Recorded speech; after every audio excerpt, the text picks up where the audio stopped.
बरोबर जाते तिथपर्यंत काय दिसलं वानर सगळे दिसले त्यावेळेस रावणानं मनाच्या ठिकाणी थोडा विचार केला आणि रावणाचं मन दचकल्यावर वानर सवेच्या सवेळी पिंपळ्या दिसती दुर्गा पावळे कपी प्रभा आणि प्रभावळी दिसती पिंपळी वृक्षवने आता झाडाला पिंपळाच्या किती पानं राहतात सांगितलं रस्त्याने तेवढे वानर झाडाच्या ठिकाणचे आहेत आहेत पानासारखे तेवढेच माळावर आहेत पर्वतावर आहेत दऱ्यामध्ये खोऱ्यामध्ये तर लंकेमध्ये सुद्धा तेवढेच वानर रावणानं डोळ्यानं पाहिल्यावर लंका सभाय संपुष्टी देखून या वानर थाटी रावणा थळका उठी कैसी निकटी डोळ्याला आणि कानाला चार बोटाचा फरक आहे ज्यावेळेस सांगितलं त्यावेळेस रावणानं मनामध्ये इकडून ऐकून इकडे सोडून दिलं आणि ज्यावेळेस डोळ्यानं बघितलं आणि तिकडे बघल तिकडे वानर दिसल्यावर रावणाचं मन दचकल्यासारखं झाल्यावर रावण देखून गोपुरी जो तो वानर उपराउपरी युद्धा लागी स्वयंपाचारी निघे बारी नपुसकता अशा बिल्डिंगवर रावणानं पाहायला सुरुवात केली तर वानर काय दिसले कसे दिसले जे वानर दगड शिळा पर्वत घेऊन लढाई करण्याकरता सज्ज आहे असं रावणानं डोळ्यानं बघून एके देवनी किराणा दिला रूपाती वानर ते देखुनी दशानन अति उद्विग्न स्वयं झाला एक असा वानर रिकामा दिसला नाही कुणाच्या हातामध्ये पर्वत आहे कुणाच्या हातामध्ये झाड आहे कुणाच्या हातामध्ये मोठमोठ्या शिळा आणि पर्वत आहे हे सगळं पाहिल्यावर रावणानं मनाच्या ठिकाणी दचकून जरा घाबरल्यासारखा झाल्यावर मजा दशमुखा समोर वनचरे पाले खाईर युद्धा गावती सत्वर वानर वीरा मावळी वानर ही कशी दिसले रावणाला जातीने वानर आहे झाडाचा पाला खाणारे पण लढाई करण्याकरता सामर्थ्यवान आहे म्हणून रावण मनाच्या ठिकाणी घेऊ लागला वानर देखुनी दुर्धर तळी उतरला दशशिर कपिसी करावया रणमार सैन्य सत्वर मोकली एवढे सविस्तर तिकडे वानर बघितले रावण काय केलं त्या वृत्त अशा बिल्डिंगमधून खाली आला आणि सगळे आपल्या सैन्याला आज्ञा दिली तुम्ही आता मोठ्या गडबडीने सज्ज व्हा आणि वानराबरोबर लढाई करण्याकरता जा कपी प्रवशले लंकेत तेने कोपला लंकानाथ निज सैन्य स्वयं मोकलिका रणकंदनाथ वानर एवढा कशामुळे राग आला आपल्या लंकेमधून जिकडे बघावं तेवढे वानर आहे आणि आपले राक्षस काय धोका काढू लागले का सगळ्या आपल्या सैन्याला मोठ्या रागानं लढाई जाण्याकरता आज्ञा देऊ सैन्य पाठविले सत्वर तेथे वानर निशाचर युद्ध करती घोरंदर येरा नकुनी इकडल्या बाजूला आज्ञा मिळाल्याबरोबर पुष्कळ असे राक्षस कुठून निघाले वानराबरोबर लढाई करण्याकरता आणि वानराचे आणि राक्षसाची कशी लढाई घनघोर असे लढाई चालू झाल्यावर राक्षसाले करीत गदर नामे वानरांचा भूकार घाय म्हणती निष्ठुर येरा उपमर्द तिथं काय आहे तो मया डोया कुणाला राक्षसानं मोठमोठ्या आरुला द्यायची आणि वानराला मारायचा विचार करायचा वानरानं राम जय राम अशी बहुकार द्यायची आणि दुसऱ्या राक्षसाला मारायला सुरुवात करायची राक्षसांचा शस्त्र संपत वानर तळपोनी चुकविता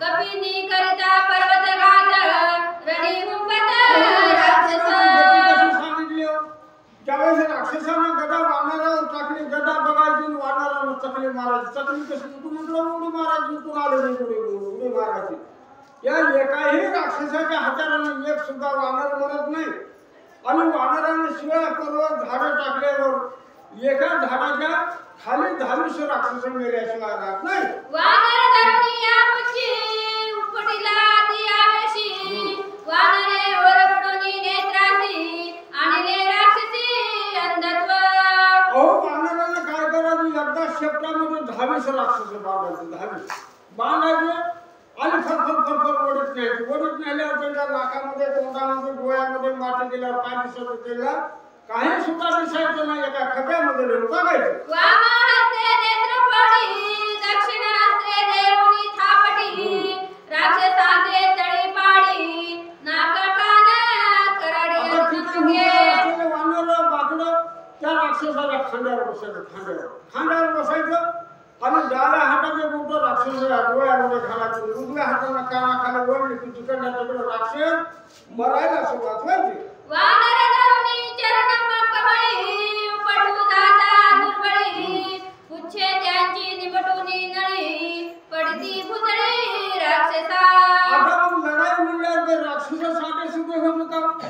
काही राक्षसांना काय करायचं, वानराच्या चकड्याला धरायचं. राक्षसाला वाटत आता मी वानर पकडलंय खरं आहे, पण वानराला दुसरी हुशारी करायची. चकडे धरले की शेपटाला लगेच तुझ्या चकड्याला अडकायचा, फिरवायचा की राक्षस आपटून मारायचा. असे कोट्यावधी मारायला सुरुवात केली. राक्षसी वानर उठावटी रणी झाली लटापटी धोंडी कधोंडी पडती सृष्टी आणि ती मुष्टी आता लढाई कोणाची आहे, वानराची आणि राक्षसाची. काही राक्षसाला वानरानं उचलायचं, फिरवायचं, आपटायचं, मारायचं. अशी कुस्ती जशी पैलवानाची होते ना, अशी कुस्ती सुद्धा वानराला राक्षसाला करायची. आणि एक सुद्धा वानर मारायचा ना दिसत ते राक्षस मेल्याशिवाय राहायचं नाही. गदा मुदगलै शूळ शक्ती राक्षसानी जबळे हाणीती शाल ताल शिला पर्वती वानर मारती राक्षसा. हातामध्ये हत्यार काय, कुणाच्या हातामध्ये धनुष्य बाण आहे, कुणाच्या हातामध्ये गदा आहे, कुणाच्या हातामध्ये त्रिशूळ आहे, कुणाच्या हातामध्ये पट्टीशी आहे. ही कुणाला वानरावर टाकू लागले आणि वानरे येत असलेल्या शस्त्रास्त्राला चुकवायचे आणि राक्षसाला मोठमोठे पर्वत शिव्या आणि पाशाने टाकून मारायला सुरुवात करायची. दंडी मुठपी उरी शिरी थडका हाणीती शिरोदरी पुच्छ आणूनी उरापरी पुच्छ आणूनी उरावरी हाणीती हारी राक्षसांच्या. वानरा एवढा राक्षस चपळ असेल तो आगळवान राक्षस, त्याला इकडून इकडे पाय उचलायला घंटा लागायचा. तेवढा मध्ये राक्षसाला पटकन उडायचं, चटकन छातीमध्ये लाट मारले की तिकडं पालटू पाडायचं. की लगेच शेपटामध्ये आडा द्यायचा. काही राक्षस उचलायचे, आपटायचे आणि मारायचे. त्यांची डोळ्याची पापणी खालची वर होईपर्यंत राक्षस मारायला सुरुवात केली. शस्त्रास्त्राची घडघडाट आले राक्षस तणफाट ते देखून या मरकट रथानिकट सोय झाला. अगर जेवढे राक्षस दिसतात तेवढे ज्यावेळेस वानरांना मारायला सुरुवात केली, काही राक्षस रथामध्ये बसून आले. रथामध्ये बसून त्या रथावर बसलेले राक्षस मारल्यावर रथ रिकामीच घेऊ, त्याच्यावर वानरांना उड्या मारायला, इकडे तिकडे फिरायला, रथ मोडायला सुरुवात केली. शस्त्रे हणिता राक्षसी वानर उखळले आकाशी वर्षोनिया पर्वतांची सईद रथेसी चकचूर. राक्षसानं आपल्या हातामध्ये शस्त्र असं टाकले, नेम धरून टाकायचा. वानरांना लगेच आकाशामध्ये उड्डाण करायचे आणि आकाशामधून मोठमोठे दगड, शिळा, पर्वत, पाषाण आणि झाडं टाकायचे आणि राक्षसाचा काटा काढायचा. वानर वेगी निमिषार्धात मकर तोंडी धरुणी रथ बळे भुजळी उपडित केले भस्मात असंख्य. आता जे रथामध्ये बसून आलेले राक्षस किती होते, असे हजारावर होते, हजारावर. तेवढे राक्षस मारले. रथाला शेपटाचा आडा मारायचा आणि गडगड फिरवायचा आणि जमिनीवर आपटायचा. रथाचा सुद्धा चुरा करायचा.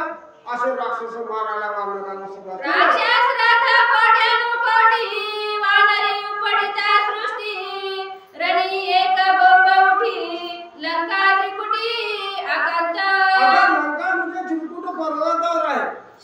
ज्यावेळेस वानरानं राक्षसाला दिशेला मारायला सुरुवात केली, त्यावेळेस राक्षस असे कोट्यावर मेलेले आहेत.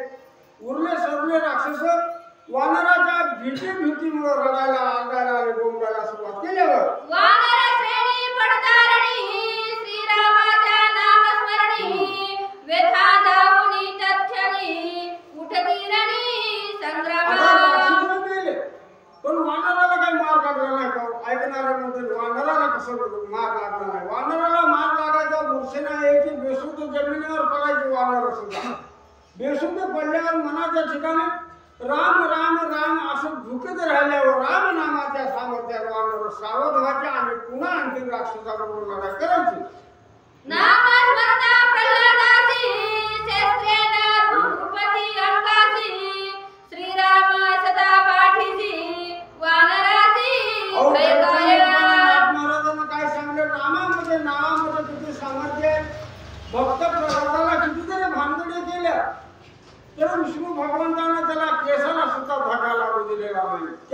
त्याप्रमाणे रामाने आपल्या वानराला बिलकुल सुद्धा त्रास होऊ दिला नाही. आम्ही श्रीरामाचे दूत वानर निजनामे गर्जत गजबाजित स्थानचा निष्पात असंख्यात राक्षसा. आता वानराला सावध व्हायचं, मोठ्यानं गर्जना करायची आणि काय म्हणायचं, राम जय राम जय जय राम, राम श्रीराम राम असं म्हणत असताना मोठ्यानं गर्जना करून रथाचा चुरा करायचा, हत्तीला मारायचं आणि मोठ्यानं गर्जना करायच्या. वानर राक्षस रणांगणी भिडिनले आयनी पायनी मास शोणित कर्दमधरणी पर्वत पाषाणी विमर्द. आता लढाईला कोण एका बाजूला वानर, एका बाजूला राक्षस. राक्षस म्हणजे शरीराने आवाढव्य होते, वानर लहान लहान होते. वानर लढाईमध्ये मरतच नव्हते आणि राक्षस ज्यावेळेस रणभूमीच्या ठिकाणी त्यांचे मुडदे पडले, त्यांच्या शरीरामधून रक्त घडघडा वाहू लागलं, मासाचा चिखल झाला. सगळ्या रणभूमीमध्ये तिकडं बघा तिकडं लाल भडक असं दिसू लागलं. वानर वर्षती पर्वत निवारणान तलेची तेथ आणि वार पर्वत घात तेने प्राणांत राक्षसा. मोठा पर्वत उचलून राक्षसावर टाकायचा. पर्वताचं निवारण बाणानं व्हायचं नाही, गदेनं व्हायचं नाही, त्रिशूळानं सुद्धा व्हायचं नाही. ह्यांच्या बाणानं किती मरल, एक बाण सोडला तर एकच वानर मरल ना, पण एक वानर सुद्धा मरत नव्हतं. वानरानं बाण बघायचा आणि उड्डाण करून बाजूला राहायचं आणि पर्वत एका वानरानं टाकल्यावर त्याच्या खाली 100-200 राक्षस मेल्याशिवाय राहायचे नाही. आडधरिता ओढणेसी विरामरण पर्वत घाते शतचूर्ण अटक मरण राक्षसा. पर्वत घाते शत म्हणजे 100. एक जर बारका पर्वत टाकला की 100-200 राक्षस खाली तुटणार. आणि राक्षसाने काहीतरी शस्त्र असलं सोडले तर वानरानं बघायचं, चटकन चकली मारायची, उड्डाण मारायची आणि बाजूला लावायचं. राक्षसानं टाकलेले शस्त्र असलं सगळे वाया जाऊ लागले. राक्षस दुर्गाची या पावळी वानर पर्वताग्री दुर्बळी वर्षोनी वृक्ष पर्वत शिळी केली रांगोळी राक्षसा. उंच असे पर्वतावर आहे, राक्षस कुठे खाली बुरुजावर म्हणजे खाली आहे, त्या बुरुजामध्ये किल्ल्यावर बसून राक्षसानं लढाई करायची आणि वानरानं पर्वतावर बसून लढाई करायची. अशी दोघांची घनघोर अशी लढाई झाल्यावर पर्वती न चले शस्त्र संपात पर्वती न चले बाणावर्त राक्षस पावनी आकांत लंकेअंत पळाले. अहो पर्वत ज्यावेळी टाकू लागले त्या पर्वताला काही शस्त्र असले, काही या राक्षसाच्या शस्त्र असल्यानं होत नव्हतं. ज्यावेळेस त्या उंच पर्वतावरून वानरानं मोठमोठे शिळा आणि पर्वत टाकायला सुरुवात केला, एक सुद्धा खाली राक्षस वाचत नव्हता. ज्यावेळेस असे राक्षस मरू लागले त्यावेळेस राक्षसानं विचार केला, आपण आता मेल्याशिवाय राहत नाही. राक्षसानं लढाई सोडून दिली आणि लंकेमध्ये पळून जायला सुरुवात केली. दोन्ही समान सैन्य सागर समान बळ समान शूर युद्ध केले घोरांदर अति दुर्धर रणमर्द. आता लढाईच्या मैदानावर सामर्थ्यवान राक्षस आहे. राक्षस सुद्धा कमी नाही म्हणून सांगितलं, वानर सुद्धा त्याच्यापेक्षा सामर्थ्यवान आहे. अशी दोघांमध्ये घनघोर अशी लढाई सुरुवात झालेली आहे. परस्परे गर्जत परस्परे नर्तत परस्परे नौकित रणोन्मत्त बेनिनले. आता लढाई म्हणल्यानंतर समोरचा वीर माराव का नाही मारावा असा तुम्ही विचार करत का?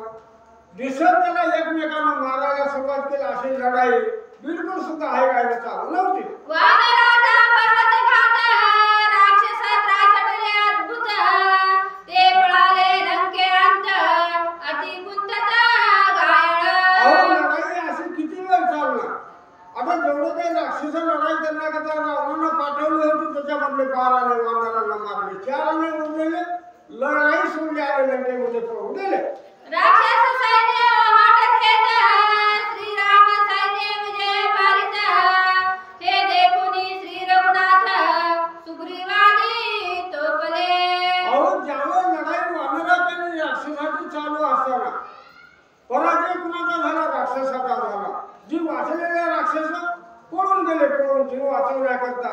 ही ज्यावेळेस वानरानं पाहिलं आणि मोठ्यानं बबुकार आणि गर्जना करू लागल्यावर रामाच्या मनामध्ये आनंद वाटला आणि रामानं राजा सुग्रीवाला काय म्हणायला सुरुवात केली. एका जनार्दना शरण लंका वेष्टन राक्षस कंदन पुढे अंगद शिष्टाई कथन सावधान अवधारा. नाथ महाराजच्या आज्ञामध्ये कुटकुरण कथा झाली आणि कोणती झाली ही श्रोते मंडळीला विनंती करून काय सांगतात. राक्षसाची आणि वानराची ह्या अध्यायामध्ये लढाई झाली. वानर विजय झाले आणि रावणाचे जे राक्षस होते ना ती मेलेले उरलेले राक्षस रावणाला काय केलेले वाचवा म्हणून पळून गेलेले आहेत. आता पुढल्या अध्यायामध्ये आता पुष्कळ राक्षसाच्या आणि वानराची लढाई होणार. पण रामानं मध्यस्थी करावी असा विचार करून अंगद आता शिष्टाई करण्याकरता कुठं रावणाच्या सभेमध्ये जाणार.